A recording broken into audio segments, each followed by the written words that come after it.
Hello everyone. इस video में हम सॉल्व करेंगे क्लास 11 के एमसीक्यू क्वेश्चंस। मेरा सजेशन है कि पहले आप पूरा वीडियो देख लें और क्वेश्चंस को समझ लें, बाद में वीडियो को रिप्ले करके आप साथ साथ में नोट्स बना सकते हैं। तो चलिए शुरू करते हैं क्लास 11 के एमसीक्यू क्वेश्चंस।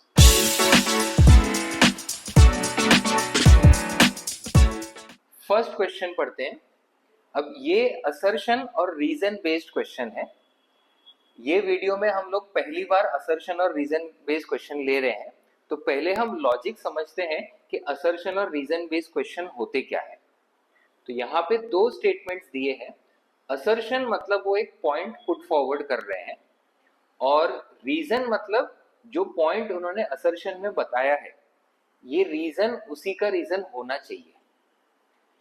इस टाइप ऑफ क्वेश्चन को सॉल्व करने के लिए सिंपल टेक्निक क्या है, तो पहले आप दोनों स्टेटमेंट्स को डायरेक्टली पढ़ें और फाइंड आउट करें कि ये दोनों स्टेटमेंट्स में से कौन सा करेक्ट है और कौन सा फॉल्स।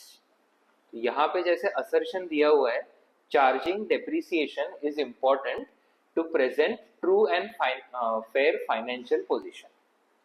अब जो डेप्रिसिएशन का अपना वीडियो है उसमें हमने डिस्कस किया है कि अगर हम डेप्रिसिएशन चार्ज नहीं करते हैं तो एसेट की वैल्यू ज्यादा रह जाएगी, जबकि यूज करने की वजह से वो एसेट कम हो जाता है, वैल्यू कम हो जाती है। So true and fair financial position दिखाने के लिए डेप्रिसिएशन चार्ज करना चाहिए। अकॉर्डिंगली ये असर्शन जो है वो ट्रू है। Reason, if depreciation is not provided then assets will be over valued. तो ये रीजन का स्टेटमेंट भी ट्रू है, डेप्रिसिएशन प्रोवाइड नहीं किया तो एसेट्स की वैल्यू ज्यादा हो जाएगी, ओवर वैल्यूड हो जाएंगे। सो पहले हम ये समझ गए कि दोनों सेंटेंसेस ट्रू है। अब ये दोनों सेंटेंसेस एक दूसरे से रिलेट होते हैं कि नहीं, ये जो रीजन प्रोवाइड किया है इस असर्शन के लिए है कि नहीं। तो ऑब्वियसली ये क्वेश्चन में रीजन असर्शन का ही रीजन है, तो आंसर हो जाएगा A, both assertion and reason are true and reason is the correct explanation for the assertion.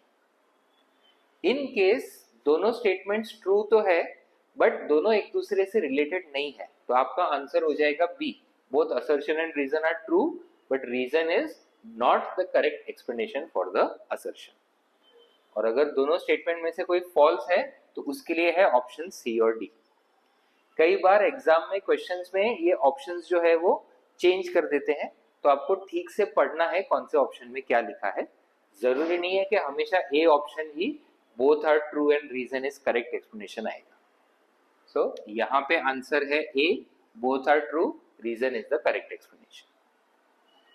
Next question, identify the accounting concept.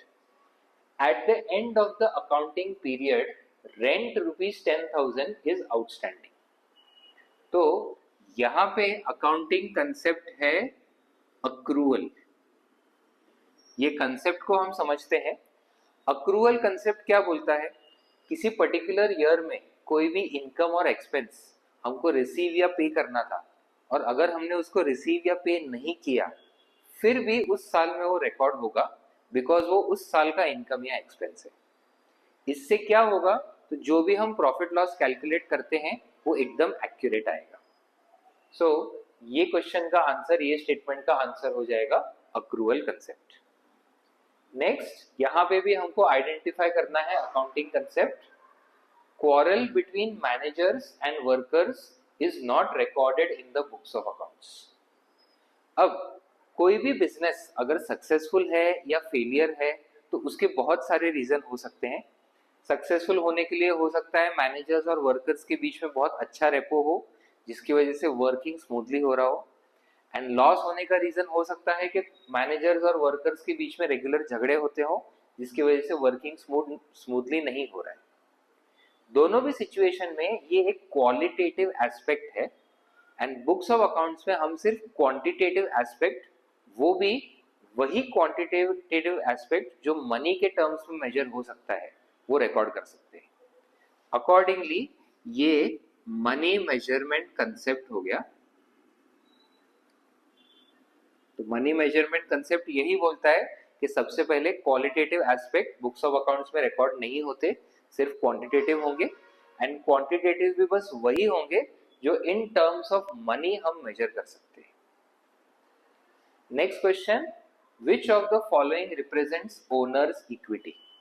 अब पहले ये वर्ड का मतलब समझते हैं। ओनर्स इक्विटी का दूसरा नाम है कैपिटल। एंड ऑप्शंस में दिए है total assets, total liabilities, difference between assets and liabilities. So accounts के स्टार्टिंग चैप्टर्स में एक चैप्टर आता है अकाउंटिंग इक्वेशन, और अकाउंटिंग इक्वेशन है assets are equal to liabilities plus capital. ये बेसिकली इक्वेशन हमको समझाता है कि अलग अलग बिजनेस ट्रांजैक्शंस बिजनेस के एसेट, लायबिलिटी और कैपिटल को कैसे अफेक्ट करते हैं, और उसके क्वेश्चंस में भी हमें वही करना होता है जो ट्रांजैक्शंस दिए हैं उससे एसेट, लायबिलिटी और कैपिटल पे इफेक्ट शो करना है। और दूसरा पर्पस है ये इक्वेशन का कि लायबिलिटीज और कैपिटल ऐड करके हमेशा एसेट्स आएंगे, वो इक्वेशन बताता है। अकॉर्डिंगली ओनर्स इक्विटी या कैपिटल कैलकुलेट करने के लिए एसेट माइनस लायबिलिटी हो जाएगा। So it is the difference between assets and liabilities. तो आज का ये एमसीक्यू सेशन यहीं पे कंप्लीट करते हैं। अकाउंट्स के हर टॉपिक से रिलेटेड ऐसे वीडियोस हम लाते रहेंगे, तो चैनल को फॉलो करें और हर अपडेट के साथ जुड़े रहें। मिलते हैं अगले वीडियो में, तब तक पढ़ते रहें।